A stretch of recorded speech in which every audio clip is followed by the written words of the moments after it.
Welcome to Wall Street Confidential, the show we give you the inside scoop as to what's really happening on Wall Street. I'm Greg Cramer, and this is Jim Cramer. We're going to talk a little bit about what really goes on in the exchange in terms of buybacks, because there was a little bit of a problem yesterday in a very rough day of trading. Jim, what happened towards the end of the day? You had a system problem. No one knew where the Dow was. What was going on with buybacks? Well, I want to point out that what I'm about to talk about will impact today's action. Okay, so you got to focus on this. Corporate treasurers tend to not want to come in after 3:30 to buy. They don't want to mark up their own stock. There have been SEC cases against that. So they are buying all day beginning at 10. They don't like to affect the opening either.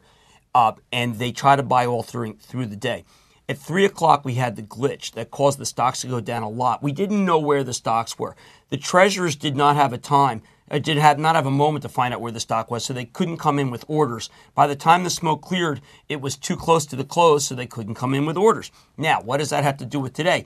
I think the bears saw a new strategy yesterday. They saw that you could really disrupt the market in the last half hour. People forgot you can do that.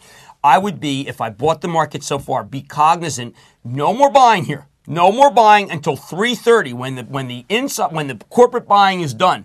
Then you're going to get your opportunity to buy more. What is so interesting about this market is that the companies, 29 of the 30 Dow stocks had buybacks, but none of them were in action yesterday when you most needed them. Okay, and buybacks have been a huge thing, really driving the market over the past year. They provide a floor, but the floor was missing because of the glitch in trading.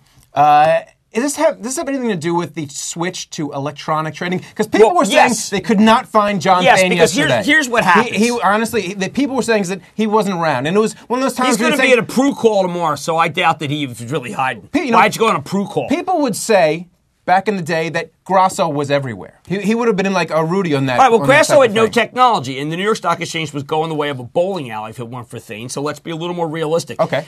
251 days, it was good. Yesterday was bad. Now, here's what you need to know about what happens before when there were humans.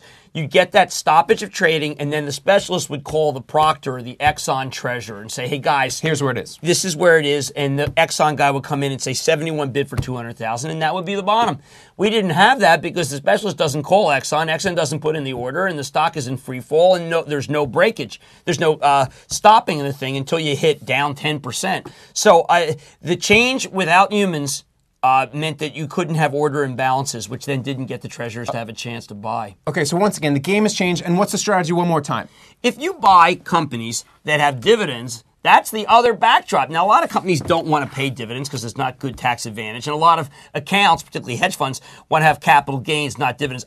Forget that. When you're going into this kind of market, AT&T and Bank of America protect you because that's as good as a buyback. If the yield drops to 5, you've got a home run. And remember, as I always try to tell people in these kinds of markets, when stocks go down, some of them get cheaper. All right, some stocks getting cheaper. Jim Cramer, I'm Greg Cramer. It's been Wall Street Confidential.